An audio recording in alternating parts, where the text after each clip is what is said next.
अब भी कहेंगे आपका दिल साफ है? उस दिन मैंने आपको एक बेटे की हैसियत से सवाल किया था और आपने झूठ बोलकर अपने गुनाहों पर पर्दा डाल दिया। लेकिन आज मैं सबूत के साथ आया हूं। इस टेप में आपके सारे कारनामों की दास्तां आप ही की आवाज में मौजूद है। क्या आप भी अपनी सफाई में कुछ कहना चाहेंगे आप? हाँ, कहना है, मगर अपनी सफाई में नहीं, बल्कि आज हकीकत बयान करनी है। मैंने सारी जिंदगी रिश्वत ली है, मैंने सारी जिंदगी कालाबाजारियों का साथ दिया है, मगर किसके लिए? सिर्फ तुम्हारे लिए बेटा। मेरे लिए? हाँ बेटे, सिर्फ तुम्हारे लिए। वरना रिश्वत के पैसे से आज तक मैंने अपने लिए क्या खरीदा है?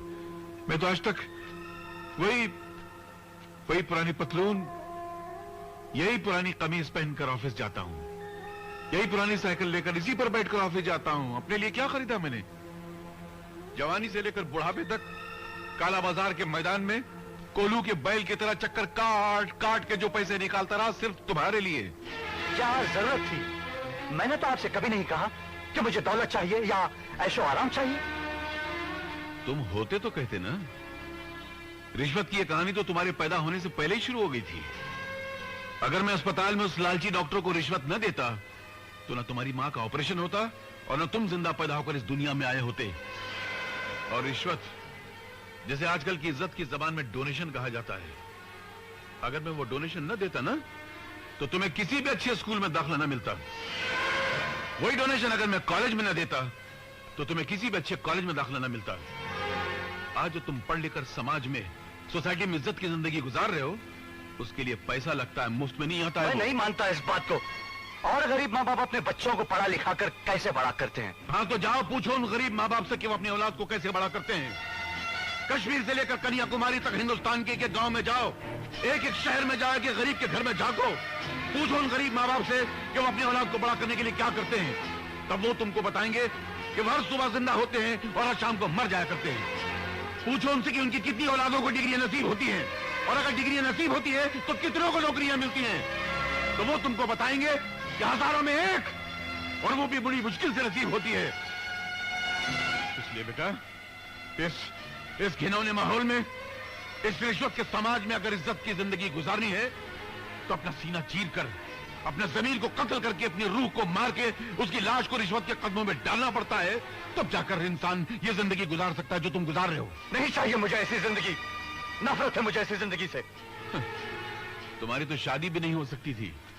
संपत सेठ एक मामूली क्लर्क के बेटे के साथ अपनी बेटी की शादी के लिए राजी नहीं था। मैंने उनकी फाइल रोकी और रिश्वत में कामनी का हाथ तुम्हारे लिए मांग लिया। और बताओ, ये आपने जो कानून की वर्दी पहन रखी है ना, ये भी मेरे रिश्वत के पैसों से खरीदी गई है। वरना तुमसे ज्यादा काबिल लड़का विजय रह गया और तुम्हें पुलिस इंस्पेक्टर की नौकरी मिल गई। ऐसा कभी हो सकता है? इसलिए बेटा, मैंने सारी जिंदगी जो बेईमानी का बोझ उठाया, काला बाजार किया, वो सिर्फ तुम्हारे लिए, तुम्हारी खुशियों के लिए। हाँ, मेरी खुशियों के लिए किया। वो बिल्डिंग जिसके गिरने से सैकड़ों लोग मर गए, वो भी आपने मेरी खुशियों के लिए किया। उनका खून आपने और आपके साथियों ने मिलकर मेरे लिए बहाया। आज मुझे अपने आप से घिनाने लगी है कि मैं आपका बेटा हूं। ऐसा लगता है कि मैंने जिंदगी में कुछ नहीं किया। जो कुछ भी मुझे हासिल हुआ है वो सब दूसरों से छीना हुआ है। मेरा अपना कुछ भी नहीं। मैं ये सब तो वापस नहीं कर सकता, लेकिन आपको गिरफ्तार करके इसका प्रायश्चित जरूर कर सकता हूं। मैं नहीं जानता था कि मैं अपनी औलाद को जो वर्दी खरीद के दे रहा हूं, एक दिन उसी को पहनकर वो मुझे गिरफ्तार करने आएगा। अपनी अपनी तकदीर लो, पूरी कर लो अपनी तमन्ना। ये क्या कमल, तू अपने पिताजी को हथकड़ी पहनाएगा?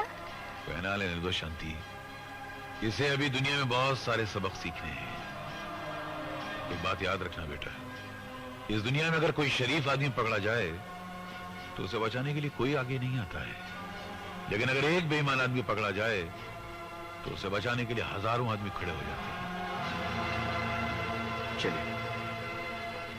कीमतीलाल हाजिर हो।